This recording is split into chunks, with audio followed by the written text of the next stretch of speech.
स्वागत है आपका अपने YouTube channel AC study classes में। गाइस, हिंदी की स्पेशल क्लास में आज हम आपके लिए सामान्य हिंदी के बहुत ही महत्वपूर्ण प्रश्न पढ़ाने जा रहे हैं। वीडियो पसंद आए तो लाइक कीजिए और कमेंट बॉक्स में अपने सुझाव लिख करके ज़रूर बताइए। इसी प्रकार की और वीडियो देखने के लिए आप हमारे चैनल को सब्सक्राइब कीजिए। तो चलिए बिना देरी किए शुरू करते हैं। हमारा पहला प्रश्न है आज का, जो थोड़ा जानता हो वाक्य के लिए एक शब्द बताइए। जो थोड़ा जानता हो उसके लिए क्या होगा एक शब्द? अल्पज्ञ, बहुज्ञ, अज्ञ या सर्वज्ञ, तो होगा अल्पज्ञ। चलिए अगला प्रश्न देखते हैं। पोथी नाम पातड़ी नाम नारायण पंडित कहावत, इसका सही अर्थ क्या होगा? नाम के बड़े दर्शन के छोटे, नाम में क्या रखा है, या पोथी पन्ना ही पंडित की पहचान है, या पोथी पन्ना कुछ नहीं फिर भी पंडित है। तो इसका सही आंसर होगा ए ऑप्शन, नाम के बड़े दर्शन के छोटे। अगला प्रश्न देखते हैं। व्याकरण भाषा की बताता है, क्या बताता है? व्याकरण भाषा के नियम बताता है, काम बताता है, ए और बी दोनों, या इनमें से कोई नहीं। तो जो व्याकरण होती है ये भाषा के नियम बताता है, ये ऑप्शन सही हो जाएगा। अगला प्रश्न देखते हैं। पुष्प कौन सा शब्द है? तत्सम, तद्भव, देशज, विदेशी। तो जो पुष्प है ये कौन सा शब्द है? ये एक तत्सम शब्द है। अगला प्रश्न है। पा, फा, बा, भा, मा का उच्चारण स्थान क्या है? ये कहाँ से बोले जाते हैं? तालु, ओष्ठ, कंठ, दंत। तो इनका उच्चारण स्थान क्या है? ओष्ठ। कहाँ से बोले जाते हैं? ये ओष्ठ से। अंतस्थ व्यंजन कितने प्रकार के होते हैं? 7, 8, 4, 5। तो अंतस्थ व्यंजन जो होते हैं ये 4 प्रकार के होते हैं। कौन कौन से होते हैं? या, रा, ला और वा। ये चारों क्या है? अंतस्थ व्यंजन है। अगला प्रश्न देखते हैं। इनमें से कौन सा शब्द संज्ञा से बना हुआ विशेषण है? बताना है कौन सा शब्द संज्ञा से बना हुआ विशेषण है।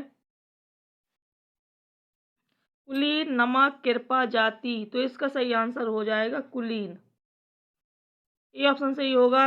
अगला प्रश्न देखते हैं। कौन सा शब्द संज्ञा से बना हुआ विशेषण है? जापान, गुड़ी, दान, जाति। तो इसका सही आंसर क्या हो जाएगा? गुड़ी। जो गुड़ी है ये संज्ञा से बना हुआ क्या है? एक विशेषण शब्द है। अगला प्रश्न है। इनमें से कौन सा शब्द संज्ञा से बना हुआ विशेषण नहीं है?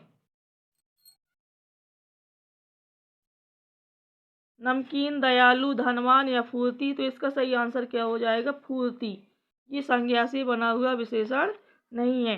अगला प्रश्न है। इनमें से कौन सा शब्द संज्ञा से बना हुआ विशेषण नहीं है? अपमानित, नियमित, वार्षिक या अपमान। तो इसका सही आंसर हो जाएगा अपमान।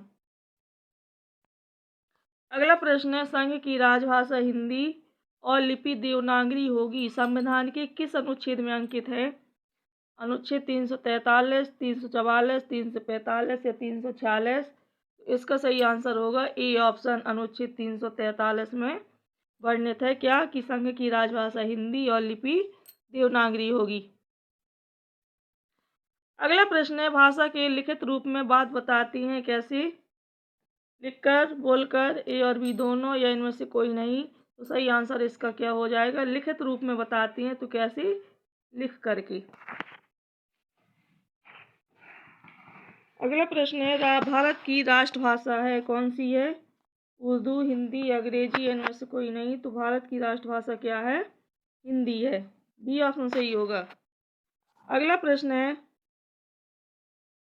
संघ की राजभाषा हिंदी और लिपि देवनागरी होगी, संविधान के किस अनुच्छेद में अंकित है? अनुच्छेद 343, 344, 345, 346। गाइस, ये 2 प्रश्न रिपीट हो गए चुके हैं 2 बार। चलिए फिर भी देख लेते हैं। अनुच्छेद कितना है? 343 में ये वाला भी रिपीट हुआ है। भाषा के लिखित रूप में बात बताते हैं कैसे? लिख करके। भारत की राष्ट्रभाषा क्या है? हिंदी है। अगला प्रश्न है। इनमें से कौन सा शब्द संज्ञा से बना हुआ विशेषण है? इच्छुक, प्यास, पशु, संतोष। तो संज्ञा से बना हुआ विशेषण कौन सा है इसमें? इच्छुक, ये ऑप्शन सही होगा। अगला प्रश्न है। इनमें से कौन विधेय विशेषण है? विधेय विशेषण पूछा गया है। मेरा लड़का आलसी है, सतीश सुंदर लड़का है, ए और बी दोनों या इनमें से कोई नहीं। तो विधेय विशेषण इसका पहला ऑप्शन सही होगा, मेरा लड़का आलसी है।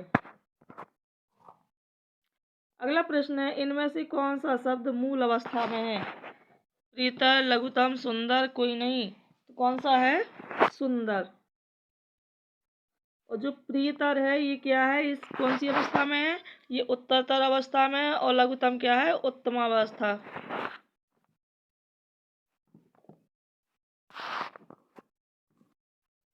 अगला प्रश्न देखते हैं, भाषा के कितने रूप होते हैं? 1, 2, 4, 7। तो भाषा के कितने रूप होते हैं? भाषा के 2 रूप होते हैं। कौन कौन से? लिखित और मौखिक। अगला प्रश्न देखते हैं, कौन सी भाषा इस देश की पुरानी है? हिंदी, संस्कृत, मराठी, अंग्रेजी। तो इसका सही आंसर क्या हो जाएगा? संस्कृत भाषा क्या है? इस देश की पुरानी भाषा है।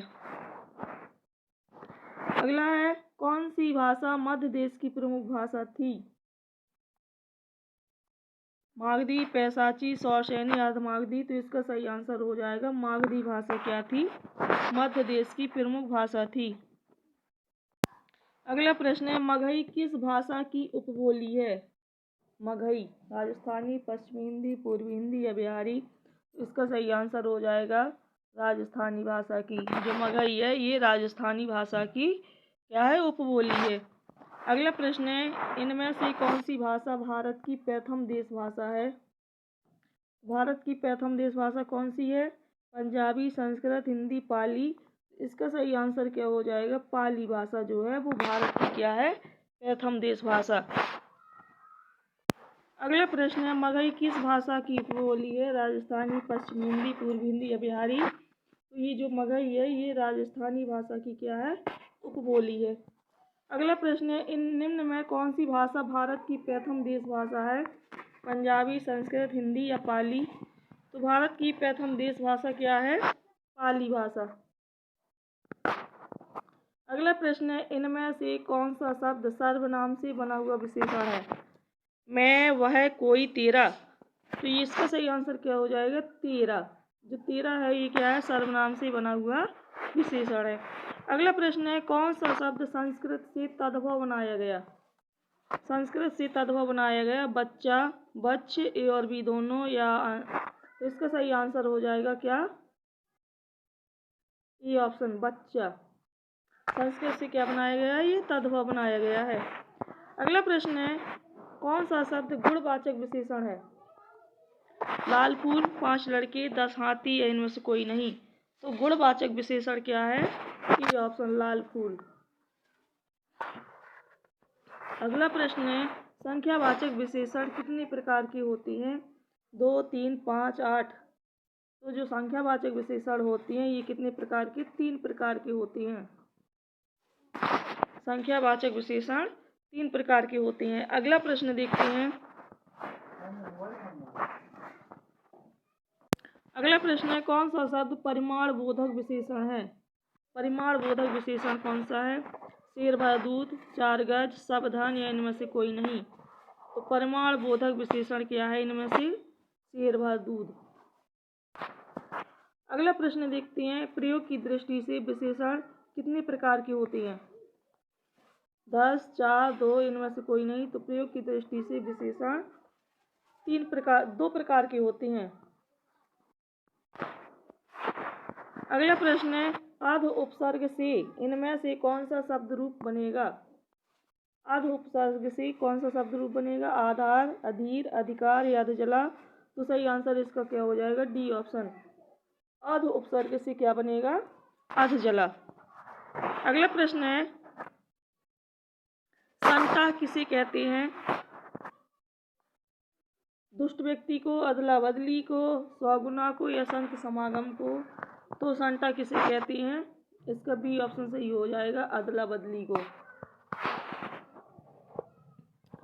अगला प्रश्न है, निम्नलिखित में से गीतावली किसकी रचना है? तुलसीदास की, सूरदास, कबीरदास या मीराबाई की। तो गीतावली किसकी रचना है? ये है तुलसीदास की। अगला प्रश्न देखते हैं, कुमायूनी का गात ये शब्द है कैसा है ये? कुमायूनी का जो गात शब्द है ये कैसा है? तत्सम, तद्भव, देशज, विदेशी। इसका सही आंसर हो जाएगा तद्भव शब्द।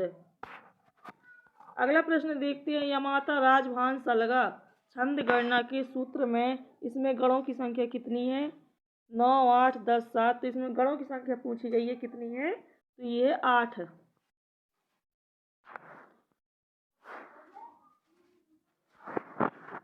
इसको थोड़ा मेन पॉइंट देख लेते हैं। तो यमाता राजभान सलगा सूत्र के पहले 8 वर्णों में 8 गणों के नाम है।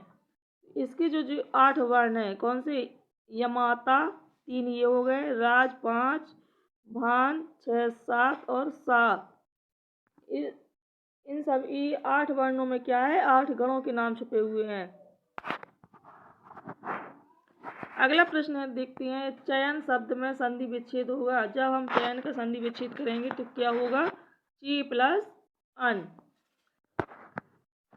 अगला प्रश्न है। जो पत्र एक व्यापारिक संस्था के द्वारा दूसरी व्यापारिक संस्था को व्यापारिक कार्य के हेतु लिखे जाते हैं वे पत्र क्या कहलाते हैं?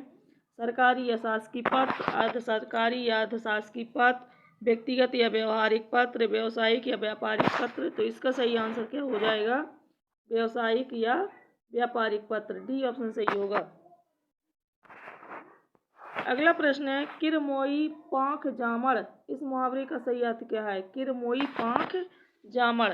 चींटी पंख निकलने पर उड़ने लगती है। विनाश सूचक चिन्ह प्रकट होना, उड़ने को तत्पर होना या स्वप्न साकार होना। तो इसका सही आंसर क्या होगा? विनाश सूचक चिन्ह प्रकट होना। किरमोई पांख जामड़ का अर्थ क्या होगा? विनाश सूचक चिन्ह प्रकट होना। अगला प्रश्न है। देवनागरी लिपि का विकास किस लिपि से माना जाता है? रोमन, फारसी, ब्राह्मी या खरोष्टी। तो इसका सही आंसर क्या हो जाएगा? ब्राह्मी लिपि। देवनागरी लिपि का विकास किस लिपि से माना जाता है? तो ये माना जाता है ब्राह्मी लिपि से। अगला प्रश्न देखते हैं। संरचना की दृष्टि से वाक्य के कितने भेद होते हैं?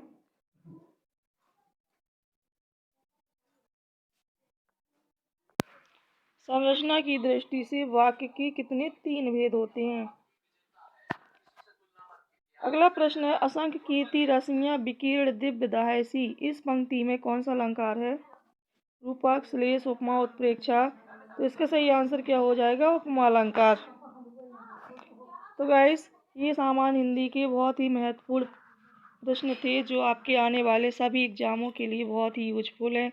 अगर वीडियो पसंद आया हो तो लाइक कीजिए और चैनल को सब्सक्राइब करना ना भूलिए। धन्यवाद।